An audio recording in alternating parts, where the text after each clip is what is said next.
না শুনো তাহলে আমি পুলিশ স্টেশনে যাব আর তোমাদের সবাইকে ডাউরি আর নির্যাতনের জন্য গ্রেফতার করব। তাহলে তুমি যা বলছো তা চুপচাপ করো। শ্বশুর: না না বৌমা, এমন কিছু করো না, আমরা তোমার যা বলবে তাই করব। রান্নাঘরের পাশের ঘরে সবাই ব্যস্ত। এনাদি: দয়া করে দ্রুত হাত লাগান, না হলে সময় ফুরিয়ে যাবে। না, আমার প্রিয় বৌমা, তুমি বসো। আমি করব, তুমি সোফায় আরাম করে বসো, কিছু দরকার হলে আমাকে বলো।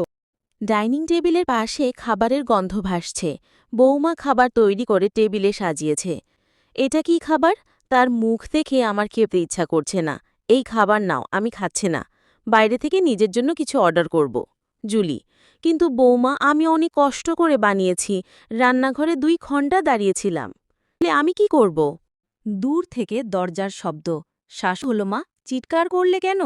মোবাইল দেখিয়ে দেখুন, রাশিয়া ইউক্রেনের খবর, তার ওপর চীনে আবার লকডাউন। মা, প্ল্যানটা বলো, তারপর সিদ্ধান্ত নেব। আমরা ভেবেছিলাম চীনে যাব, সাংশু ভাইয়ের বিয়ে। শাশুড়ি: এই পরিস্থিতিতে যাওয়া কি নিরাপদ? ভাইয়ার প্রি ওয়েডিং ফটো নিয়ে টেনশন, লাইটিং ভালো না হলে মুখটা ফ্যাকাশে আসে। সে: আহা, ভালো লাইট, একটু মেকআপ, সব ঠিক, আত্মবিশ্বাসটাই আসল। মা, এটা দেখো। কেন চিৎকার করছো? রাশিয়া ইউক্রেনের সাথে যুদ্ধ করছে, তার ওপর চীনে আবার লকডাউন। বউ: মা, এখন আমরা কি করব? মা: তোমরা কেন এত চিন্তিত হচ্ছ? চীনে যাওয়ার কথা ভাবছিলাম, সংশুর ভাইয়ের বিয়ে।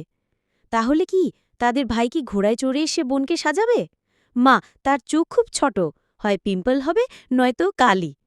পিম্পল বের করে কালি লাগিয়ে দাও, মূর্খ। কি? তুমি আমার ভাই সম্পর্কে কি বললে? না না, পুত্রবধূ